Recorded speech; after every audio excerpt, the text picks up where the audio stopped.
Bonjour à tous, on se retrouve aujourd'hui pour parler d'un bouquin en particulier. Je vous en avais parlé lors de mon week-end à Mille, quand j'ai commencé et achevé la lecture de ce bouquin, Histoire du soir pour filles rebelles, qui est paru aux éditions Les Arènes. Il est composé de 100 portraits de femmes qui ont eu une influence sur notre monde d'aujourd'hui. Et j'ai trouvé extraordinaire. Donc je vais vous montrer un petit peu comment il est composé. On va prendre une au hasard. Donc vous avez toujours à gauche le portrait et à droite la petite présentation. Voilà.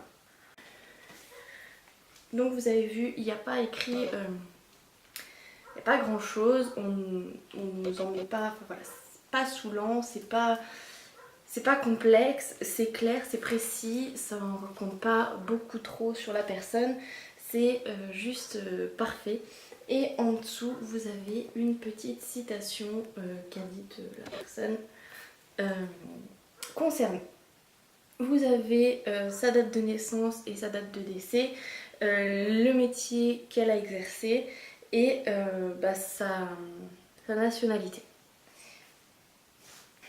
Je le trouve vachement bien fait. Voilà. Je passe à une autre.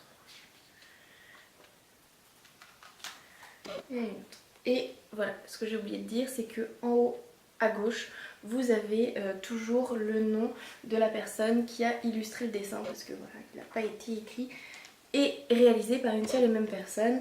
Donc ce que je le trouve plutôt intéressant, parce que voilà, les portraits sont tous différents les uns des autres et je trouve ça assez extraordinaire. Voilà. Alors, je vais commencer par ce qui m'a un petit peu perturbée. Je vais pas dire déçue, je vais pas dire que c'était le point négatif de ce livre parce que c'est pas du tout le cas. Ça m'a simplement perturbée au début de ma lecture. C'est qu'on commence par lire un portrait. Je reprends mon livre parce que ça fait quand même un petit moment. Hop. On commence notre lecture par Ada Lovelace. J'espère que je le prononce bien, avec un portrait juste extraordinaire. Voilà. Qui date de... c'est une personne qui est née en 1815 et on passe après à une personne qui est née en 1977 et après une personne en 1950 et puis après je crois qu'elle est tombée. Il n'y avait pas de chronologie exacte. Enfin, je m'attendais à ce que on ait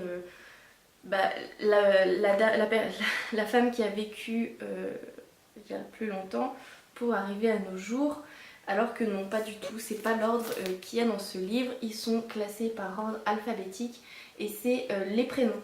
Voilà, ils ont pris la première lettre des prénoms pour classer ces femmes dans l'ordre alphabétique. Voilà, tout simplement.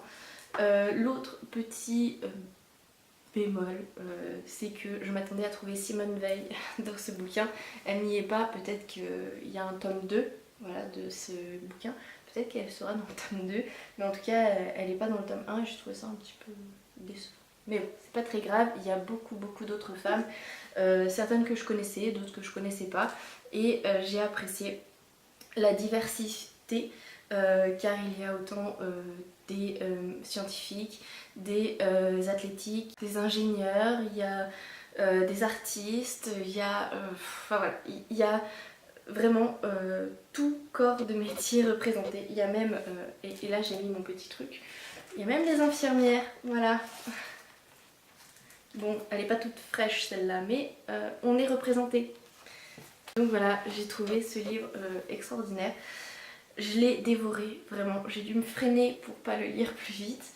Je le conseille fortement à tous. Voilà.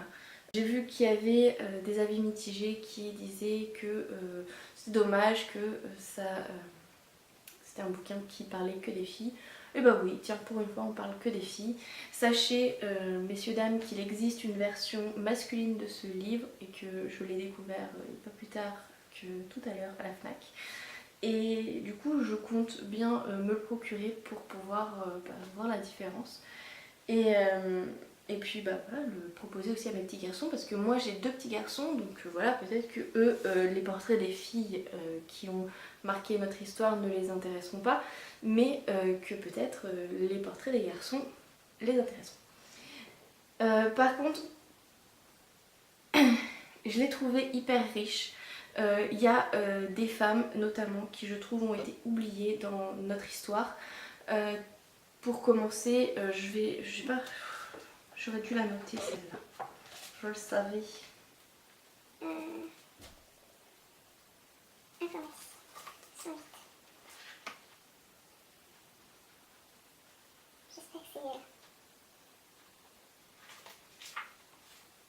Il y a des femmes, comme je vous le disais, qui je trouve ont été oubliées de nos programmes scolaires. On parle de l'exploit de Neil Armstrong qui a marché sur la Lune, qui a fait un grand pas, un petit pas pour l'homme mais un grand pas pour l'humanité, excusez-moi c'est ça sa phrase.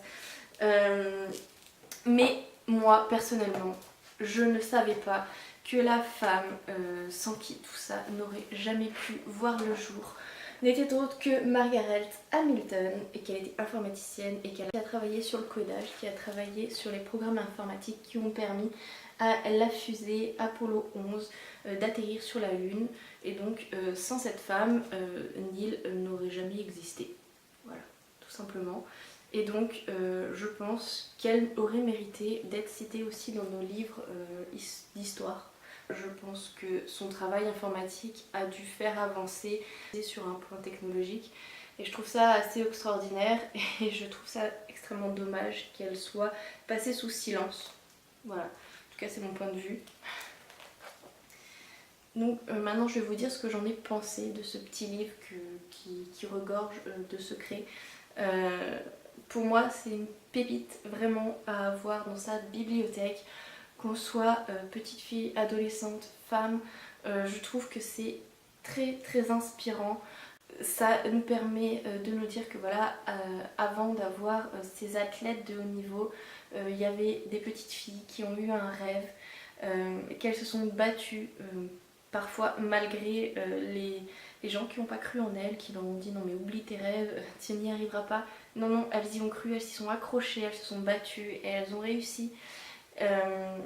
Ces filles qui sont parfois opprimées dans leur pays ou voilà, où vit une culture différente de la nôtre et qui est parfois difficile, elles se battent pour faire changer les choses à leur petite échelle et que leurs petits actes entraînent des mouvements et je trouve ça assez, voilà, assez extraordinaire et c'est un livre à mettre dans les mains des enfants, des petites filles et même des petits garçons parce que non, ils sont pas oubliés. On parle des papas qui ont cru en leur petite fille et qui leur ont donné les moyens de réussir leurs rêves et ça aussi je trouve que c'est extraordinaire comme message à faire passer à nos petits garçons que oui, y a des super-héros dans la vie mais il y a aussi des super-héroïnes et elles ont fait des choses et elles font des choses et c'était ce que je tenais à dire que je trouvais ce livre extrêmement bien fait. On parle aussi de pirates et j'ai adoré vraiment ces passages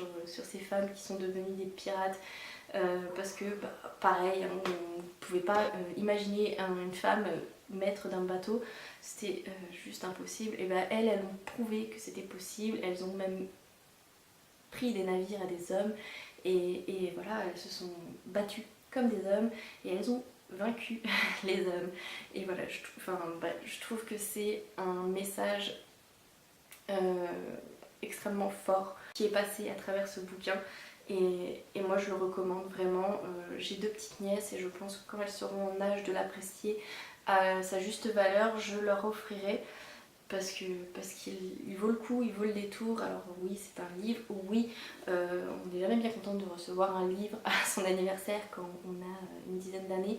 Mais là, moi je considère que c'est une pépite. Et si à travers ces portraits, ça peut faire passer le message à mes petites nièces que voilà, il faut croire en ses rêves et que c'est à travers un rêve, une volonté qu'on parvient à faire de grandes choses, et je dis oui. voilà, je dis oui. Donc moi c'est un livre que voilà, je lirai aussi à mes petits garçons parce que j'estime qu'il n'est pas forcément destiné aux filles. Et je voulais voilà, terminer sur une citation de Hillary Clinton qui dit: à toutes les petites filles aux grands rêves, je dis oui. Vous pouvez devenir tout ce que vous voulez, même présidente. Et je trouve ça extraordinaire. Là encore, Grace Hopper a dit: si l'idée est bonne, lancez-vous. Et voilà, c'est toutes des petites citations qui font du bien. Voilà, je trouve que ça fait du bien de se dire bah ouais, j'ai une bonne idée, je me lance, je verrai. Et c'est peut-être ce qui va changer le monde. On ne sait jamais. Donc encouragez vos enfants à croire en leurs rêves. Rien n'est impossible. Si on a la volonté, si on y croit, rien n'est impossible. Et je trouve que c'est le message que fait passer ce livre, que ce soit pour les enfants qui rêvent d'aller sur la lune, que ce soit pour les enfants qui rêvent de danser dans des grands ballets, pour ceux qui rêvent de Jeux Olympiques, pour ceux qui rêvent de devenir un grand artiste. Travaillez dur, donnez-vous les moyens et peut-être qu'un jour vous ferez partie d'un de ces livres.